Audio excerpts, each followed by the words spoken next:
প্রিয় শ্রোতা, আজ মঙ্গলবার। আমন্ত্রণ জানাচ্ছি আপনাদের FM 89.2 এর নিয়মিত আয়োজন এবিসি মিঠা কড়াই। সপ্তাহে রোববার থেকে বৃহস্পতিবার 5 দিন এবিসি খবর সন্ধ্যার আয়োজনের পর 6:35 আপনারা সাম্প্রতিক ঘটনা নির্ভর এই অনুষ্ঠানটি এবিসি রেডিও স্টুডিও থেকে সরাসরি শুনছেন। অনুষ্ঠানটি নেটে সরাসরি শুনতে চাইলে ভ্রমণ করতে পারেন আমাদের ওয়েবসাইট abcradiobd.fm এ। শ্রোতা, এবিসি মিঠি কড়ায় আজ আমরা মুক্তিযুদ্ধকালে বাংলাদেশে মানবতার বিরুদ্ধে অপরাধ এবং বিচারের অগ্রগতি নিয়ে কথা বলবো। আজ আমাদের সঙ্গে আলোচনায় স্টুডিওতে উপস্থিত আছেন আন্তর্জাতিক অপরাধ আইন বিশেষজ্ঞ এবং বেলজিয়ামে বাংলাদেশ সেন্টার ফর জেনোসাইড স্টাডিজের প্রতিষ্ঠাতা ডক্টর আহমেদ জিয়াউদ্দিন। তিনি যুক্তরাষ্ট্রভিত্তিক আন্তর্জাতিক গণহত্যা বিশারদ সংস্থার সদস্য, আন্তর্জাতিক আইন ও বিচার বিষয়ে বিশেষজ্ঞ হিসেবে কাজ করছেন বিভিন্ন দেশে। আন্তর্জাতিক অপরাধ আদালতের এশিয়া নেটওয়ার্কেরও তিনি আহ্বায়ক। পাশাপাশি 1971 সালে বাংলাদেশে যে মানবতার বিরুদ্ধে অপরাধ হয়েছে এর বিচারের দাবিতে সক্রিয় ব্যক্তি এবং সংগঠনগুলোর আন্তর্জাতিক network international crimes strategic forum ICSF এরও একজন সক্রিয় সদস্য। ডক্টর আহমেদ জিয়াউদ্দিন, আপনাকে এবিসি রেডিওতে স্বাগতম। ধন্যবাদ।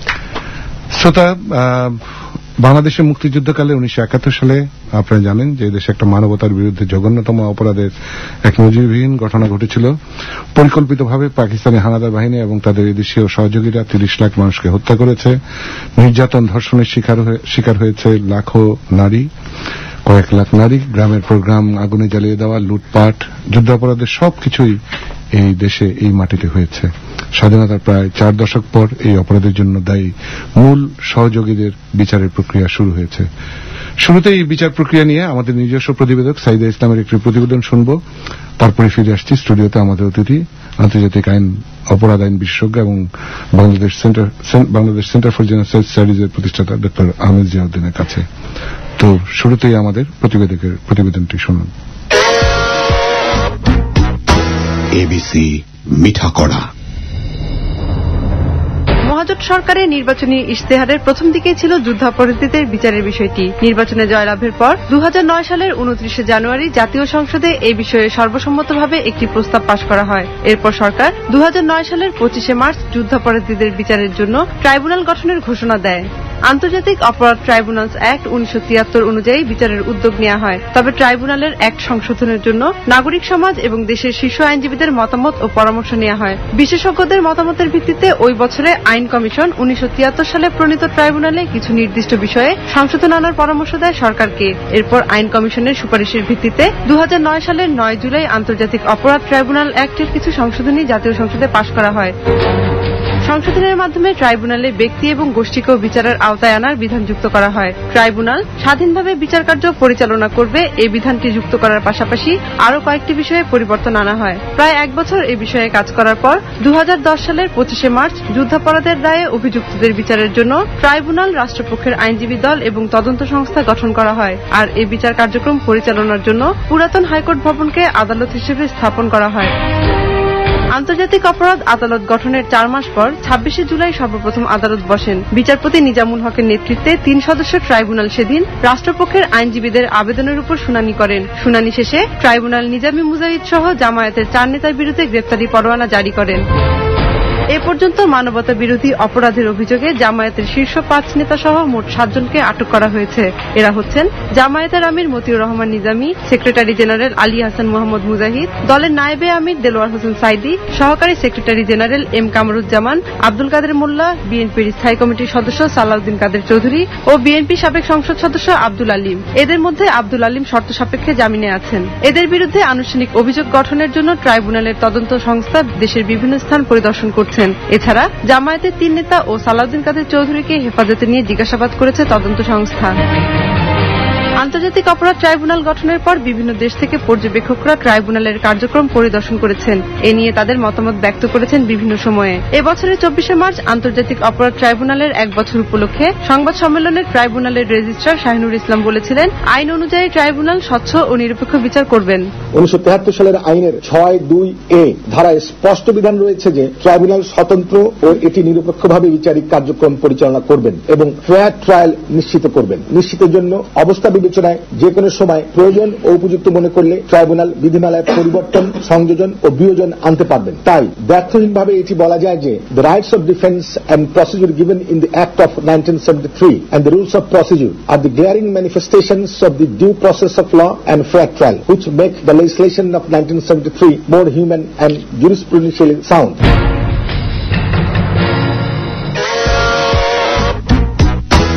এবিসি মিঠা কড়া।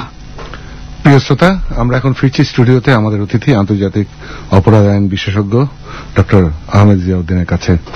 তো আজও তো আদালতে আপনার বিচার কাজে কিছু ছিল, দুটো বিশেষ করে মতিউর রহমান নিজামের দুটো আবেদন আজকে আদালত শুনেছেন তার আইনজীবীর, এবং আপনিও তো আদালতে উপস্থিত ছিলেন। তো আজকের আদালত সম্পর্কে আপনার কি মানে পর্যবেক্ষণ বা মূল্যায়ন? আজকের আদালতের কার্যক্রম প্রমাণ করতেছে যে আদালত কতটুকু ব্যস্ত।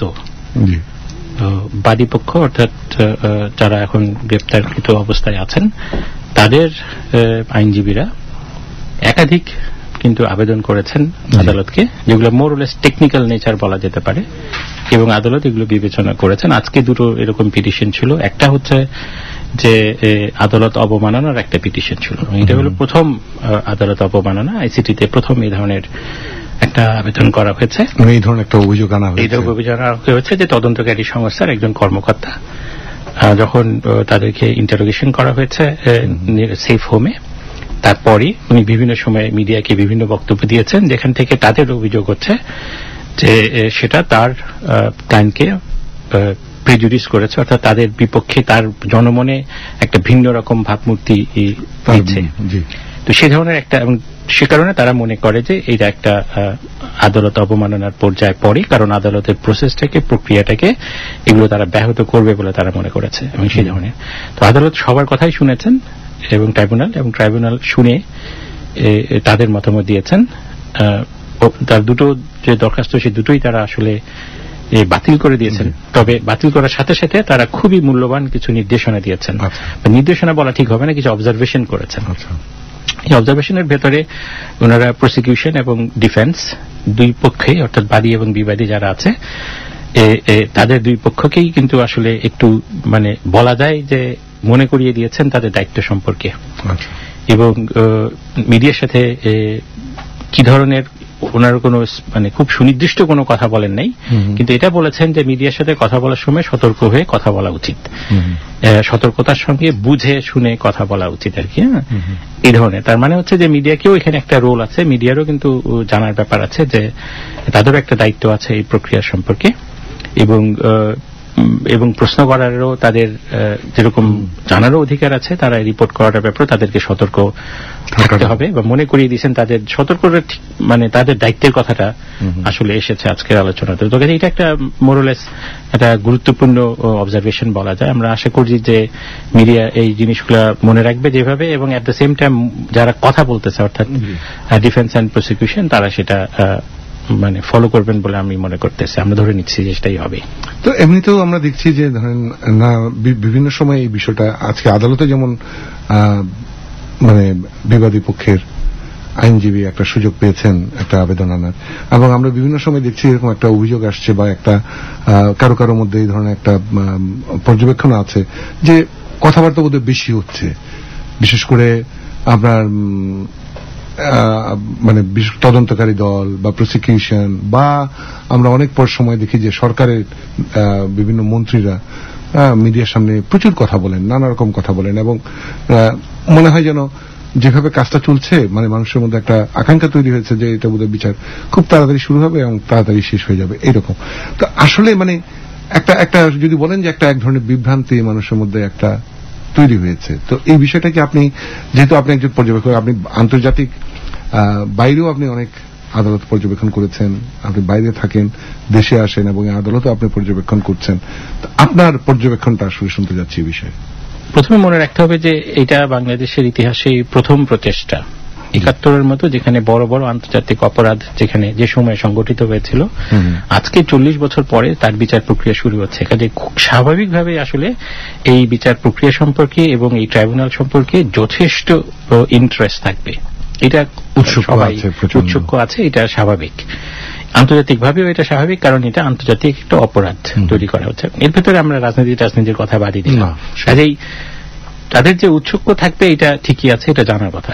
একই সাথে অনেক কথা হতে পারে, আসতে পারে, কারণ হচ্ছে কি যে যেহেতু এটা একটা নতুন প্রক্রিয়া, বিভিন্ন মানুষের বিভিন্ন রকম ধারণা আছে যে প্রক্রিয়াটা কিরকম হতে পারে।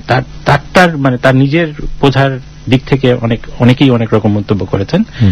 কাজেই এটাও মনে রাখতে হবে যে এটা একটা নতুন প্রক্রিয়া, এটা আমরা কখনোই করি নাই, এবং এই প্রক্রিয়াটা আমরা বাংলাদেশে শুরু হয়েছে। কাজেই কথাবার্তা একটু এদিক সেদিক হতেও পারে। এই জিনিসটা সম্পর্কে আমাদের মানসিকভাবে তৈরি থাকতে হবে। আর তৃতীয়ত হচ্ছে সেটা হচ্ছে যে যেসব কথাগুলো বলতেছেন সেগুলো হয়তোবা মনে হতে পারে যে কন্ট্রাডিক্টরি, কিন্তু একটা কথা ঠিকই যে বোঝা যাচ্ছে যে বিচারের ব্যাপারে কারোর কোনো প্রশ্ন নেই। অ্যাটলিস্ট আপনারা যাদের কথা বলছেন সবাই বিচার চান, এই ব্যাপারে একটা ঐক্যমত্য দেশ। এমনকি যারা অভিযুক্ত বা তাদের পক্ষের লোকেরা, তারাও কিন্তু বলতেছে যে বিচারের ব্যাপারে কারোর কোনো দ্বিমত নেই, বিচার চাই। তবে এই তবের পরে তাদের বিভিন্ন রকম কথাবার্তা থাকে। কাজেই আমরা এটাও বলতে পারি যে জাতিগতভাবে জাতীয়ভাবে আমরা একটা ঐক্যমতে এসেছি যে বিচারের ব্যাপারে দ্বিমত নেই। তো কাজেই এটাও মনে রাখতে হবে, এটাও কিন্তু আসলে এই আলোচনার ভেতরে আসে এবং আসতে পারে, যেহেতু এটা এত গুরুত্বপূর্ণ একটা ব্যাপার। তো আমি আমাদের শ্রোতাদের মনে করিয়ে দিই যে প্রিয় শ্রোতা, আপনারা আছেন এবিসি মিঠা কড়াই এবং FM 89.2 এর সাম্প্রতিক ঘটনা নির্ভর আয়োজন। আমরা আজকে আলোচনা করছি মুক্তিযুদ্ধকালে বাংলাদেশে মানবতার বিরুদ্ধে অপরাধ এবং বিচারের অগ্রগতি নিয়ে, এবং আমাদের সঙ্গে আজ স্টুডিওতে আছেন আন্তর্জাতিক অপরাধ আইন বিশেষজ্ঞ ডক্টর আহমেদ জিয়াউদ্দিন। তো আপনি যে কথাগুলো বলছিলেন যে আজকেও যে কথাগুলো আসলো, বা মিডিয়ার প্রসঙ্গটা বারবার আসছে, গণমাধ্যমের প্রসঙ্গ, গণমাধ্যম কি যথাযথ ভূমিকা পালন করছে কিনা, গণমাধ্যম কি সঠিকভাবে মানুষের কাছে আন্তর্জাতিক অপরাধ আদালতের বক্তব্যটা বা তার কাজটাকে ঠিক মতো উপস্থিত করতে পারছে কিনা, তা পর্যবেক্ষক হিসেবে আপনার কি মত, আপনার কি মূল্যায়ন? এখানে আমাদের যেটা মন্তব্য বা আমার যেটা ব্যক্তিগতভাবে যেটা মন্তব্য, সেটা হচ্ছে যে অন্যদের মতো গণমাধ্যমের কাছেও কিন্তু এটা একটা নতুন বিষয়। কাজেই গণমাধ্যমের কর্মীরা যারা আছেন তারা স্বাভাবিকভাবেই তাদেরও পক্ষে সময় লাগবে এই জিনিসটা বুঝতে, প্রসেসটা বুঝতে, প্রক্রিয়াটা বুঝতে, কি হচ্ছে না হচ্ছে এই জিনিসটা বুঝতে সময় লাগবে। সেখান থেকে একটা ধরনের এই বুঝতে যে পরিমাণ সময়টা লাগছে তার ভেতর থেকে কিছু একটা কনফিউশন, কিছু একটা জটিলতা হতে পারে, হয়তো একটা কনফিউশন হতে পারে। তবে তাদেরও দায়িত্ব আছে এই ক্ষেত্রে। হ্যাঁ, আমরা একটু আগে যেটা বললাম সেটা হলো যে মোরলেস পুরো দেশবাসী আসলে এটার পক্ষে। কাজে সেই অংশ হিসাবে তাদের সবাইকে জানানো যেরকম দরকার, তাদের নিজেদের জানার আইসিটি সম্পর্কে নিজেদের জ্ঞানটাও তাদেরকে বৃদ্ধি করতে হবে। এটাও তাদেরকে কিন্তু ভালো করে বুঝতে হবে যে আইসিটি প্রক্রিয়াটা কিভাবে হচ্ছে, কিভাবে চলছে, এবং কিভাবে তাদের সেখানে তার ভূমিকাটা কি। অর্থাৎ মিডিয়ার ভূমিকাটা এখানে কিন্তু প্রচন্ড, জনগণকে রাখার ব্যাপারে সঙ্গে রাখা। যেমন ধরেন কি যে একটা এরিয়াতে আছে, যেমন দেখা যাচ্ছে কি যে মিডিয়া বোধ আপনার সব ধরনের মিডিয়ার কথা বলছি, যে যদি একটা তদন্তকালীন সময়ে দেখা যাচ্ছে যে একটা সাক্ষী যাকে কোর্টে, আদালতে, ট্রাইব্যুনালে আনা হতে পারে সাক্ষী হিসেবে, এখন তার নাম, তার পরিচয়, তার বক্তব্য, এটা কোনো অবস্থাতেই কোনো মিডিয়ার উচিত হবে না এটা দেখানো, কোট করা অথবা এটাকে পাবলিশ করা।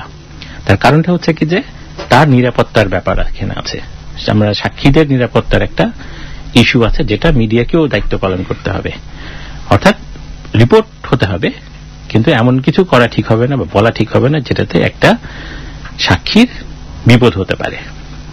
আপনি যেটা বলছেন, কিন্তু আমরা তো আমাদের দেশের সব মামলার ক্ষেত্রে দেখছি যে খুব সাধারণভাবে আমরা মামলা ক্ষেত্রে দেখছি যে আমরা সবসময় সাক্ষীদের নাম ধাম প্রকাশ করি, বলি, এবং এটা এইভাবেই চলে আসছে। তো সেটাতে আপনি শুধু কি এই মামলার ক্ষেত্রে এই বিষয়টা বলছেন যে এই মামলার সাক্ষীদেরকে আপনার এইভাবে তাদের পরিচয় গোপন রাখা বা তাদের সুরক্ষা দেওয়া, সেটা প্রসঙ্গ নাকি না সব মামলার ক্ষেত্রে? এটা সাধারণত আমাদের দেশের আইনে একটা বড় শূন্যতা আছে, সেটা হচ্ছে যে সাক্ষী সুরক্ষা আইন, এই জাতীয় কোনো কিছু আইন আমাদের দেশে নেই। হ্যাঁ, ফলে আপনি দেখবেন যে ইভেন যারা সাধারণ অর্ডিনারি ক্রাইমে যেসব আদালতে যেসব বিচার হচ্ছে, অনেক সময় দেখবেন যে পুলিশের বক্তব্য হচ্ছে যে সাক্ষী আসে না আসলে আদালতে, এন্ড দেয়ারফর অনেক বড় বড় আসামি হয়ে যাচ্ছে, ছাড়া পেয়ে যাচ্ছে। এই যে আসে না, এটার কারণটা হচ্ছে যে আমাদের